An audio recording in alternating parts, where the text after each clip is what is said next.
السلام علیکم. ہم ٹاک میں فارینہ صدیقی ایک پھر بہت امپورٹنٹ چھوٹی سی بات لے کے. میں نے پچھلی ہم ٹاک میں ذکر کیا تھا کہ ہم کو نظر لگنا، نظر اتارنا اور ایول آئی سے پروٹیکشن کے لیے اپنے لیے ایک ورکنگ فورس تیار کرنی چاہیے. ٹھیک ہے، تو ہمیں کیا کرنا ہے کہ ہمیں بتائے ہوئے سنت کے طریقے سے اپنے آپ کی پروٹیکشن کی، اپنے بچوں کی، اپنے گھر والوں کی پروٹیکشن کی ایک عادت بنانی ہے. اس کا طریقہ کیا ہے؟ شیخ عبداللہ ادریس اور دوسرے بہت شیوخ جو رقیہ کا سمپلیفائڈ طریقہ بتاتے ہیں، انہوں نے یہ بتایا ہے کہ اس ترتیب سے آپ پڑھیں: اعوذ باللہ من الشیطن الرجیم 3 بار، بسم اللہ الرحمن الرحیم 3 بار، سورہ فاتحہ 1 بار الحمد شریف، آیت الکرسی 1 بار. ٹھیک ہے، پھر بسم اللہ الرحمن الرحیم کے ساتھ 3 بار قل هو اللہ یعنی کہ سورہ اخلاص، پھر بسم اللہ الرحمن الرحیم کے ساتھ 3 بار سورہ فلق یعنی کہ قل اعوذ برب الفلق، پھر 3 بار بسم اللہ الرحمن الرحیم کے ساتھ سورہ الناس یعنی کہ قل اعوذ برب الناس. تو یہ ہو گئے آپ کے معوذتین. ٹھیک ہے،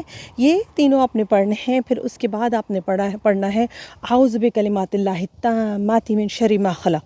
ٹھیک ہے، میں کامنٹس میں پوری ڈیٹیل کے ساتھ یہ لکھ دوں گی، لیکن اس کو اپنا معمول بنائیے. فجر کے بعد پڑھ لیں، بہت اچھی بات ہے. اپنے اوپر دم کیجئے، اپنے تمام گھر والوں پہ، بچوں پہ، والدین پہ، سب پہ دم کیجئے.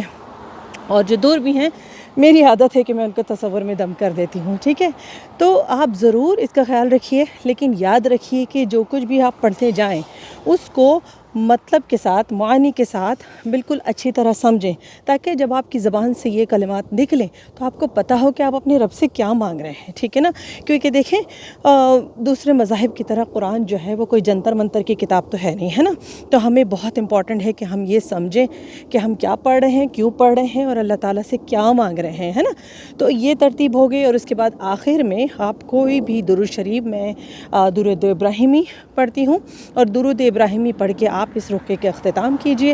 اور اس کے بعد بہت دل سے، صدق دل سے اپنے رب سے دعا مانگیے کہ رب العالمین مجھے تمام آفات سے، بلاؤں سے، بری نظر سے، مجھے، میری فیملی کو، میرے بچوں کو، میرے والدین کو، میرے گھر والے میں جتنے بھی لوگ آپ کے گھر میں ہیں ان کو اپنی پناہ میں رکھ.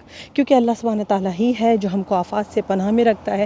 اللہ تعالیٰ کی طرف سے ہی ٹیسٹ آتے ہیں اور اللہ تعالیٰ ہی ان کو ہم سے ٹال دیتا ہے. تو ہمیں یاد رکھنا چاہیے کہ ہم اللہ تعالیٰ سے مستقل اس چیز کا تقاضا کرتے رہیں، مانگتے رہیں، دعا مانگتے رہیں. ضرور پڑھیے، اس کو اپنا معمول بنائیے، اور انشاءاللہ جب آپ پڑھیں مجھے اپنی دعاؤں میں ضرور یاد رکھیں. السلام علیکم ورحمۃ اللہ وبرکاتہ.